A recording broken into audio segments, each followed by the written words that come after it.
When you watch the new-look Dallas Mavericks, it's easy to see why they have been one of the best teams since the trade deadline. Not only have they given Luka some much-needed lob threats, so far, they normally shoot 50%, and they turn it over. Dallas in the open court.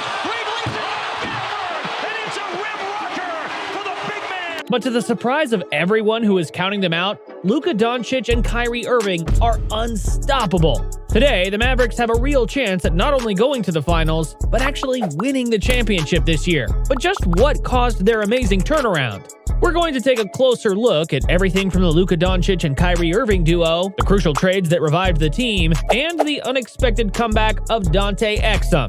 Stay until the end of the video to see if the Mavericks have what it takes to win the championship this year. But first, let's rewind to the last game of the 2023 season.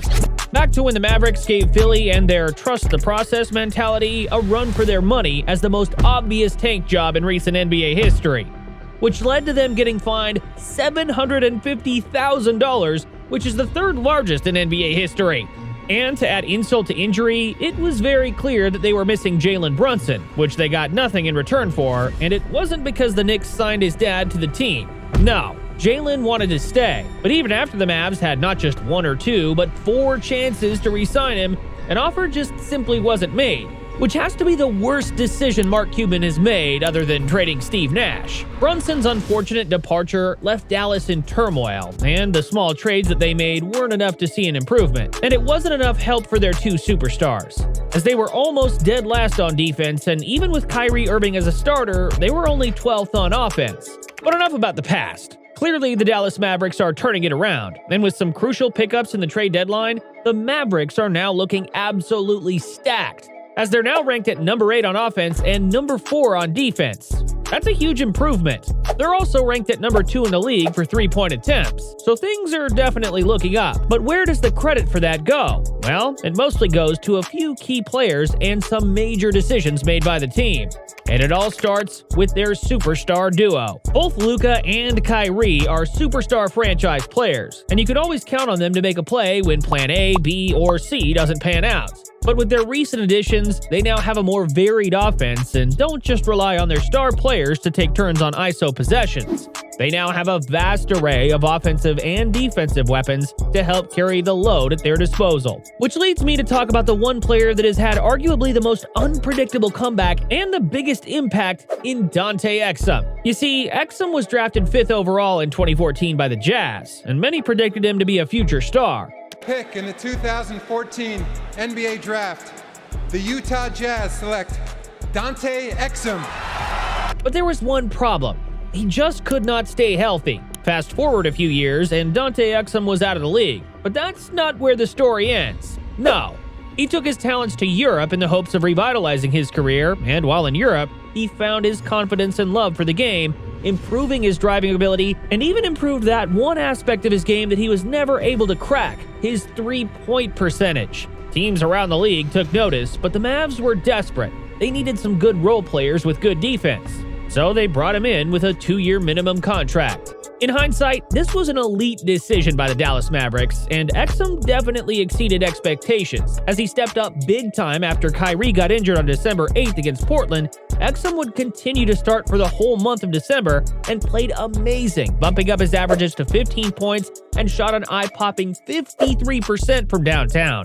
He's not the biggest box score sensation like some of his teammates, but his versatility is enough to contribute in almost every play. His shooting and cutting ability is one of the best in the league, which makes him an absolute perfect pairing with Luka Doncic, who is playing out of his mind this season. Currently, he's in 3rd place as a favorite to earn MVP. Coming in behind Nikola Jokic and Shai Gilgeous-Alexander, he's got a great shot at it, especially as the Mavs keep moving up in the ranking. He's currently leading the entire league in scoring, and he's at a career high in assists. Not to mention, he's the first player to ever average 34 points, 9 assists, and 8 boards for an entire season. To understand how truly spectacular that is, we have to break it down. He's 1st in the league in points, 3rd in the league in assists, and as a point guard, he's averaging 8.9 rebounds, which puts him 19th in the NBA. All of that makes him practically a shoo-in, but the Mavs need more than one great player to make it all the way. Wait! There's more! Enter Kyrie Irving. Now, Kyrie has some history. He's been slammed by the organization and the general public for his behavior in the past. But now, the problem doesn't seem to be his activities off the court. Rather, the problem seems to be his health.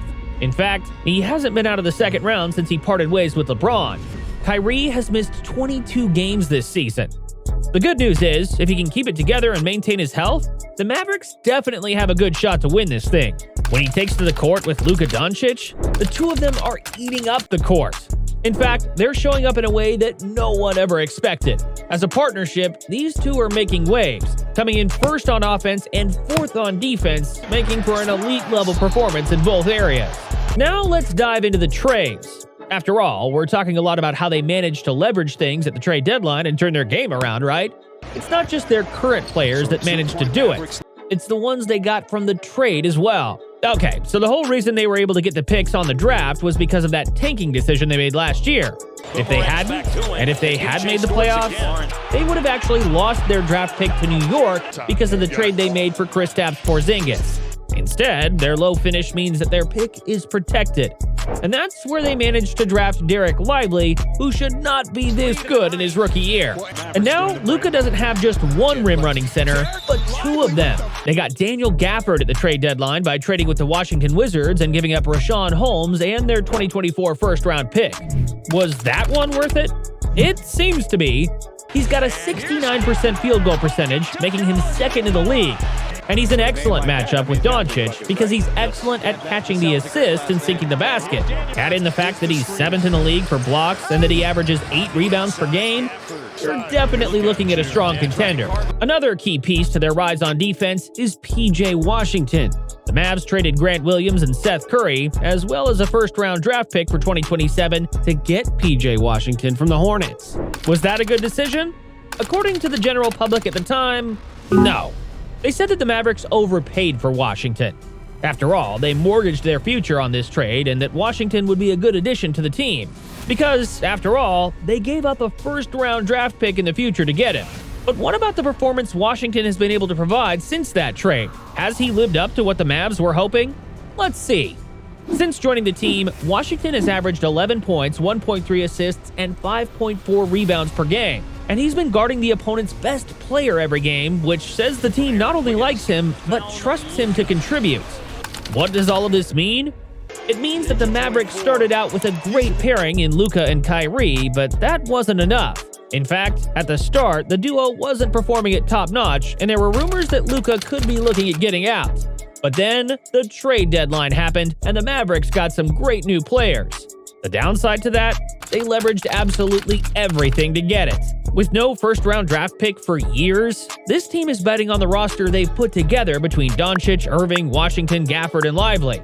And if Doncic actually does decide to get out, the Mavericks could be in hot water. But it looks like things might be paying off, and the team just might be able to make a go of it. This team is doing absolutely amazing, with offense and defense that are a killer. But can they make it to the finals and pull off a win? Let's take a look. In order to win the championship, what any team needs is an amazing player, which they have in top 5 ranked Luka Doncic, an elite performance at half court, which they have with Luka and Kyrie, the ability to perform in the clutch, which they're currently ranked at number 1 in the NBA, and a strong defense, which they have after the trade deadline, coming in at number 4. They're the best roster that the team has ever had. So, are they going to pull it off? That remains to be seen. But with this team, it's definitely a strong possibility. If you liked this video, check out my video on Mark Cuban and his shady business decisions that led him to selling the Dallas Mavericks. Consider subscribing, as it really helps my channel, and you can always change your mind and leave a comment on what you would like to see more of from Beyond the Bounce.